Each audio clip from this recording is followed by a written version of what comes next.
So I always wanted to be psychic, have psychic abilities, be able to read people's minds.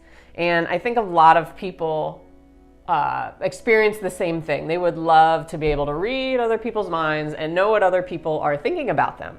You know, it's kind of like an ego thing, right?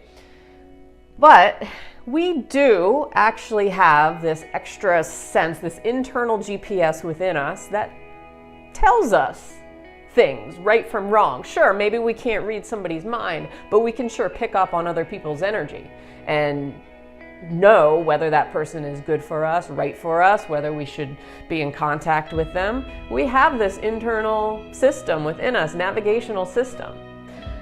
In this video, I'm going to show you 3 very easy, simple ways to help you develop your intuition. So sit tight.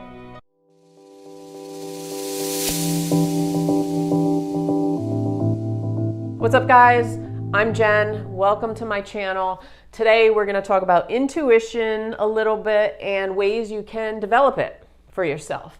Now, this is a built-in system that we naturally have, but a lot of times we don't listen to it. We ignore it and we let the logical side take over. So how do you know whether it's your intuition speaking or whether it's your logical side speaking? How do you develop the abilities to be able to follow what your body is actually telling you?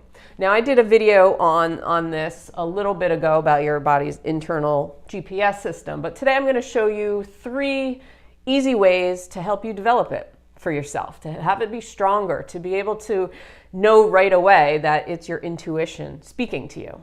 So the first thing is you have to get in touch with yourself.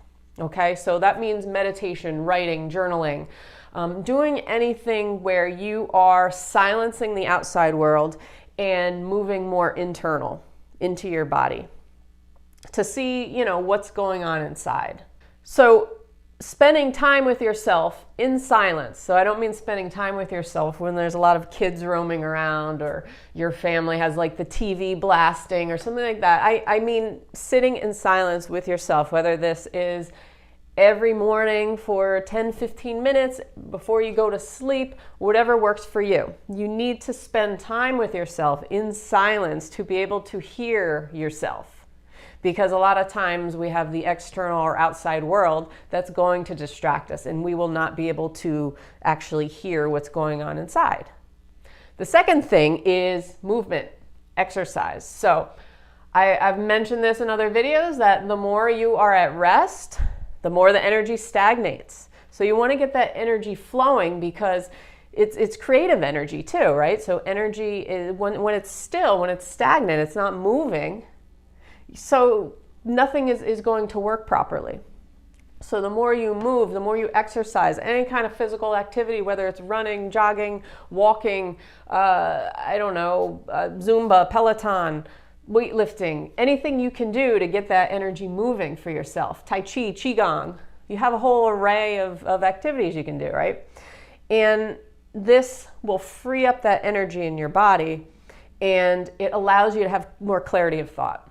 Clarity of thought and clarity everywhere. All the energy is able to flow smoothly. Therefore, you'll get more clear inkling, more clear feeling within you and not feel that the energy is stuck somewhere where you're getting symptoms, physical symptoms. Number 3, and this is probably the hardest one for people, is to listen to your gut. So your gut feeling, intuition, kind of the same thing, I'm sure you've had gut feelings about people, but the key here is to listen to your gut and go with your gut. Now this is going to be difficult because it's like, well, how do I determine whether it's my intuition speaking or whether it's my ego, my logical side? So your initial reaction, the very first couple seconds when you meet somebody or you're trying to make a decision about something and thinking about something, that very first slight couple of seconds, that is usually your intuition speaking to you. So usually we ignore that because then our logical mind takes over, our ego takes over and tries to make the decision for us or tries to rationalize something. So if the more you can tap into those and really observe those first few seconds, that initial reaction. It's going to be hard at first because your logical side, everything else is going to take over after a while, and it's going to be hard to differentiate. But the more you go with your gut on stuff, the more you tap into that, the more you observe that, the more it's going to be scary if you are acting on only your gut feeling, because the logical side of you is going to be like, you're crazy, like, no, you have to do this and that and do the opposite. But the more you go with the gut feeling, the more you go with your intuition, the more you train yourself to go with your intuition, and the easier it becomes over time to when you get that feeling. So intuition is going to feel like more expansive, open feeling.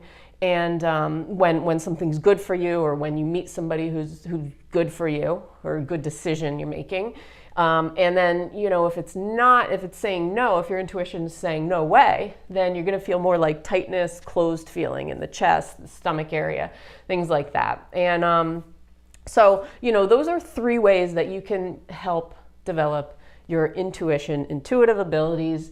And it's nothing crazy, nothing rocket science. It's just tapping into and listening to yourself, number 1, in silence, making sure you're moving enough, exercising, free that energy because that's going to free the intuitive abilities for yourself. And then, you know, the 3rd thing is to really listen to your gut and go with it, even if you think it's wrong. Go with that initial feeling, because your intuition is 99.99999% usually right. It's usually right. So yeah, practice that, and you'll get good at it after a while. So that's it for me today, guys. I hope everyone has a great day. If you have not done so, please subscribe below. I put out a video every single morning, and other than that, take care. I'll see you tomorrow.